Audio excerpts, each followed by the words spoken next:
Hello,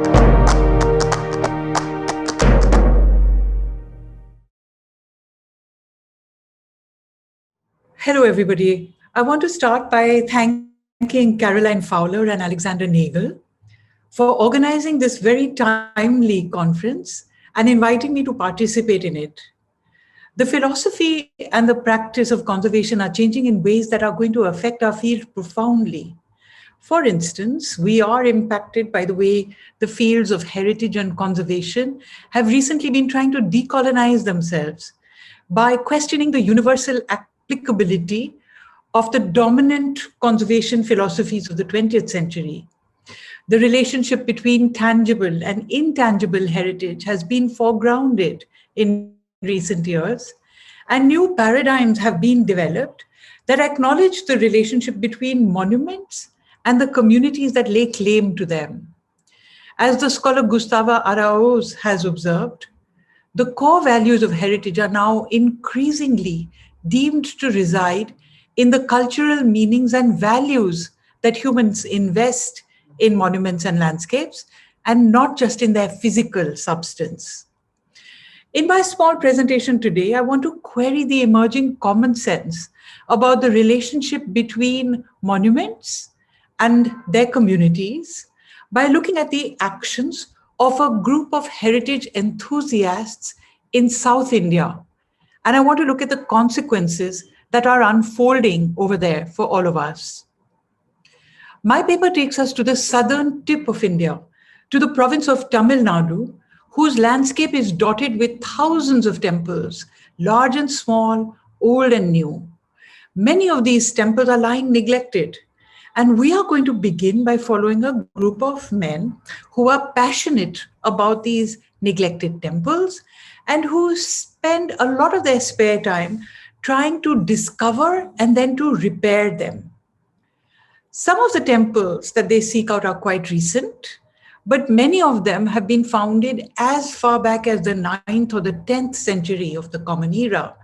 Some of them have remarkable carvings, or they house very important bronze sculptures. Some are under worship, but most of the temples that they seek out are ones that are forgotten and ruined and overgrown. On this trip, they're going to a village called Venkadu, and they find what was once a temple, but is now reduced to a heap of stones that is overgrown with thorny brambles. As they explore the temple, a group of villagers turns up to see what's going on. And the city dwellers speak to the villagers about the value and the importance of the temple and the need to take care of it. Together, they begin to clear the bushes and explore the site. When they push through the brambles to the shrine, they find that the old icon of the temple is still present among the rubble. They immediately perform a perfunctory worship for it. A few weeks later, the group returns. They're very pleased to find that the village community has been at work in the meantime. They have cleared the area. They've hooked up an electric line to the site. The urban volunteers have come this time with earth-moving equipment, which they use to uproot trees, unearth pillars and sculptures, and to dig around the temple in order to find the original level of the base. Over time, this group of volunteers will involve private foundations, local communities, and government organizations to repair and to revive the temple, salvaging and restoring what they can find. They'll do it well. They'll document the temple, they'll decipher the inscriptions, they'll figure out its historical significance. A few weeks later, the group returns. They're pleased to find that the village community has been at work in the meantime. They've cleared the area, they've hooked up an electric line to the site, and the urban volunteers this time have come with earth-moving equipment, which they use to uproot trees and unearth pillars and sculptures, and to dig around the temple and find the original level of the base. Over time, the group of volunteers will involve private foundations and local communities and government support to repair and revive the temple, salvaging and restoring what they can find. They'll do it well. They'll document the temple and they'll decipher its inscriptions, and they'll figure out its historical significance. They'll take care to use lime mortar to join the stones. They won't use sandblasting machines to clean the surfaces because this may be quick, but it abrades them. They will adhere to accepted conservation norms in the repair work they conduct, and they will engage traditional sculptors to make the most faithful substitutes possible for the parts that are missing and that need to be replaced. Who are these volunteers and what motivates them? This is a group of people who have come together to form the Rural Education and Heritage Foundation, or REACH, REACH Foundation. The younger members of REACH mostly work in the IT industry, but the foundation is led by retired archaeologists and scholars and epigraphers who have spent an entire career in the Archaeological Survey of India, which is India's official custodian of monuments. The elderly archaeologists understand the historical value of the temples and also the techniques that are appropriate for their restoration. The IT crowd has the drive to sustain these campaigns and to manage their documentation and the online presence that is so valuable for publicity and for networking and for raising funds. But to understand what motivates all of these people, let's listen more attentively to the way REACH members describe the work that they do. When the REACH members anointed the icon that they found in Venkadu, REACH's blogger said that the icon was thirsty and it eagerly drank in everything that was offered to it after a centuries-long drought. When the project needs funds and a wealthy philanthropist offers to provide money, the blog exults that the Lord himself has sent his devotee to do his work. Clearly, REACH's conservation projects are informed not just by an interest in architectural heritage, but also by a sense of devotionalism. And REACH's aim is not just to repair the physical body of the temple, but to restore its spiritual life as well. Along with repairing and restoring the body of the temple, REACH Foundation also looks for volunteers in the local community who will promise to take care of the shrine and who will offer daily worship to the icon that it houses. REACH is not alone in doing this kind of work. There are a number of other institutions that work similarly, and their number is growing. In a nearby province in South India, for instance, there is a trust that was started by a wealthy temple, the Sri Dharmasthal Manjunatheshwar Dharmuthan Trust, which has restored more than 200 temples. And they too use the services of archaeologists and traditional craftsmen to carefully repair the historic buildings that they find before they restore their ritual life. The goals of these two organizations seem to be well aligned with 21st century shifts in the philosophy of conservation. Today, the core values of heritage are increasingly deemed to reside in the cultural meanings and values that humans invest in monuments rather than in the physical substance of the monument itself. All of this aligns what REACH does with the cultural relativism that is being adopted by a discipline that today is trying to decolonize itself. And yet, strictly speaking, however creditable it seems, the work that REACH or the Dharmuthan Foundation are doing is against the Indian law. To understand this, we have to look back at the way legal frameworks for the care of monuments was developed in India. When, in the colonial period, amateurs and state actors began to take an interest in the monuments and artifacts of India, and they wished to exert control over them, they found that the majority of the artifacts and the monuments had been built in the service of one or the other religion. And faith was a very important living feature of social and political life in India, and perceived insults to religion often lit the fuse of an explosive reaction. So in dealing with monuments, colonial authorities devised a rule of thumb. If a building was under active worship, its control would remain with the community who would continue to use the building. If, however, it had fallen out of worship, and if there was no living community of owners or traditional guardians that was available, and if it was an artistically and historically significant building for the state to want to extend its care to it, then the Archaeological Survey of India could notify it as a monument, and it would become secularized and would enter the domain of history and archaeology and art. Similarly, if sculptures were discovered during excavations and they fell in the land that was within the precincts of a temple, then these sculptures, however old and aesthetically important they may be, would be handed over to the temple where they would be put to worship. But if sculptures were discovered in land where they could be deemed to not be owned by any living temple, if they were found near a disused temple, for instance, then they could be secularized, they belong to the state, and they could be transferred to a museum.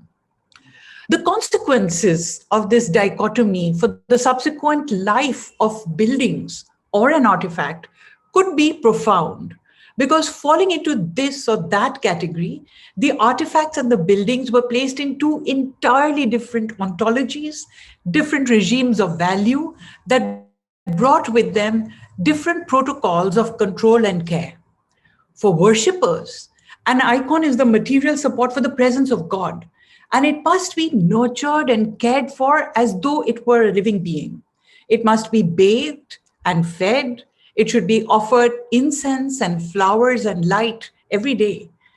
Here we are seeing an icon of the Nataraj and his consort being given a special ritual bath with sandalwood and turmeric and honey and ash and milk before they are dressed in silks and jewels and flowers and taken out on a procession. Now, this is a rather different viewing context for a Nataraj sculpture compared to the way it's seen in a museum. No museum conservator would allow honey or turmeric or milk to touch its surfaces. But in the temple, these substances that could harm the physical body of the sculpture become essential for maintaining the living presence of God within it. Very similar protocols apply to temples that have been turned into monuments, as opposed to the living temples that remain under worship. The erstwhile temples that have become historic monuments are placed under the care of archaeological authorities, whose goal is to preserve but not to renew the building. That is a relic of the past, lest its historical value be lost and its authenticity be destroyed by new additions that try to complete the ruined building. This is why temples turned monuments have all come to wear a standardized look of age, which is typified by bare stone surfaces that are stripped of their colorful paint. Another important function of the archaeological authority is to keep the temple within the secular domain, and guards have to be posted to watch and to actively prevent attempts at worship at these monuments. Because one of the things that counts for misuse of the monument under law is activating it and trying to worship in it. Because ceremonies of worship are often the first step that people take to try and come and occupy the monument. Temples that have remained under worship tend to look very different from temples that have become monuments. Such temples are free to grow and change with time, to accommodate expanding congregations, to get updated in the styles and fashions of the day. And they often acquire layers of brilliant colored paint or even gold plating if the donors are generous enough. And this continual work of renewal and renovation and expansion doesn't just follow the functional needs of a temple, it also gives out an important signal, because the fact that a temple has attracted enough donations to allow it to grow and to renovate becomes a kind of advertisement of how powerful the temple is, how many devotees and pilgrims flock to it, and how many grateful worshippers have found an answer to their prayers there. Now, the line that the Indian state draws between religion and art seems to coincide with the line between the temple that is living and the monument that is dead. and that the production of art and heritage and art history depend entirely on the death of faith and custom. This only underlines the deadness of the regimes of official heritage. The world of monuments and museums, of glass cases and historical study, we are told, is a disenchanted world that reduces sacred icons to mere sculptures and holy buildings to mere tourist sites. And increasingly, this is criticized by those who argue for a redefined and a more communitarian view of heritage. But from the ground of India, I would argue, the process of secularization and the resulting disenchanted world that it produces is actually a sphere that weaves its own magic. When it makes the idol a sculpture, when it makes the temple a monument, it gets lifted out of its particular religious context and it makes these things available to all of us. It allows a Hindu object or an Islamic object to become my heritage, even though I'm a Sikh, as it brings me to an appreciation of the object through a common ground of art and skill and historical interest that allows me and my Hindu neighbor to have an equal stake in it. And conversely, the re-enchantment of objects, reinvesting them with special, magical, spiritual, and religious powers for their communities of origin also mean that it shuts out others from access to them. Traditional communities don't have a special claim to being just and fair. They too can be, and often are, traditionally exclusionary and unjust. They exclude non-members, but they also discriminate against those of its own number that belong to the wrong gender or the wrong age group or the wrong caste. It's very curious to see then that though the Reach Foundation and the Dharmasthala Trust are in the business of temple revival rather than monument conservation, the temples that they restore and revive bear that very dead look of age that we associate with archaeological monuments rather than living temple sites. In interviews, Reach members speak witheringly of temple custodians who cover their stone temple walls with garish paint or ceramic tiles. And instead, Reach members say that they are concerned with reconstructing what appears to be historically authentic in accordance with the protocols that are followed by the Archaeological Survey.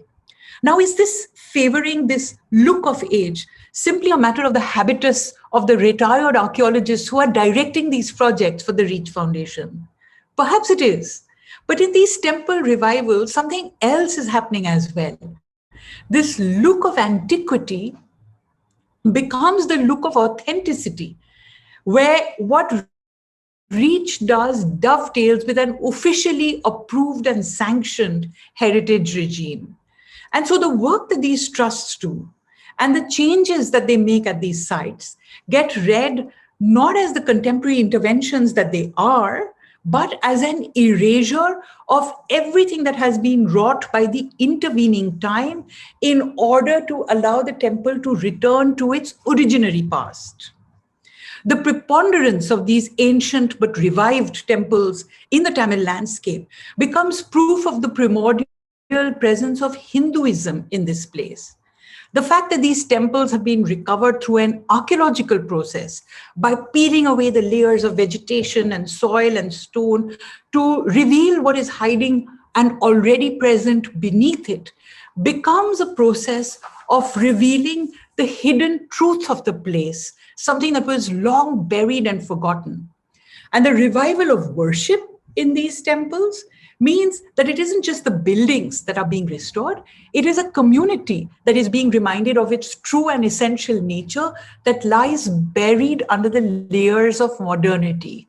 So the archaeology that is being performed is a psychic archaeology as well.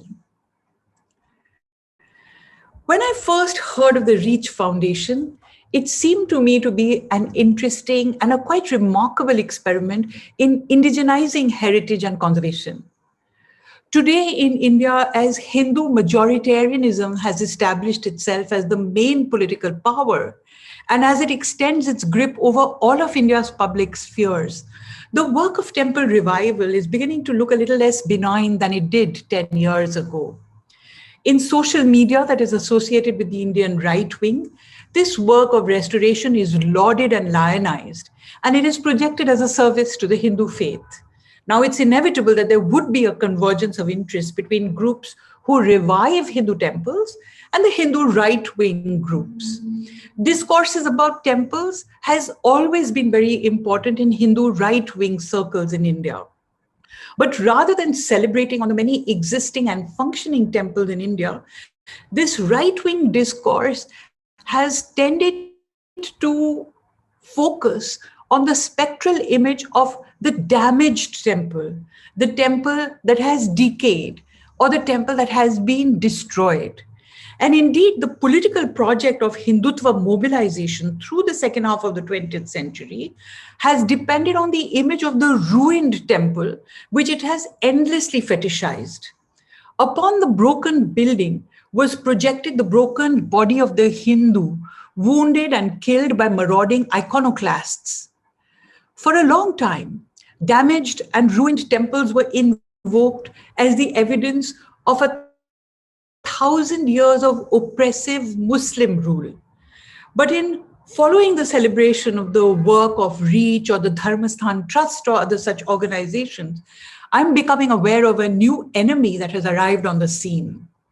This new enemy is the state, the godless, secular state that dares to meddle with and deny sovereignty to the domain of belief over the buildings that it claims as its own. The marauding Muslim has slipped into being a threat of the past. It is the state's secularism with its archaeological control that disallows worship at sites that is identified today as the major threat to the revival of Hinduism. New right-wing social media influencers contrast images of temples left to decay or turned into lifeless monuments with images of festive celebrations at living shrines. The temple revivals of REACH and other such groups become celebrated in these sites as forging a path for a future when, I anticipate, they will not stop just at a revival of disused temples, but stake a religious claim over the important sites that the state has secularized. I also anticipate the desecularization and the resacralization of the temples that have been monumentalized. At this moment in India, a superstar guru is leading a strident campaign to free Hindu temples from all forms of government control. Today, to many observers, giving respect for community rights over monuments seems like the ethical thing to do. But as with many things, the view from up close is very different from the view from afar. By re-enchanting these dead monuments and claiming to restore their cultural meaning, a majoritarian community gains a ground from which it uses a rhetoric of inclusion, their own inclusion, to justify what is in fact a highly exclusionary politics. With time, the remaking of these monuments as temples will, I suspect, lead to the unmaking of all the spheres that had secularized them and allowed them to be shared as art. The spheres of archaeology, art history, of course, but also our shared citizenship and our claims to democracy as well. Thank you for your attention.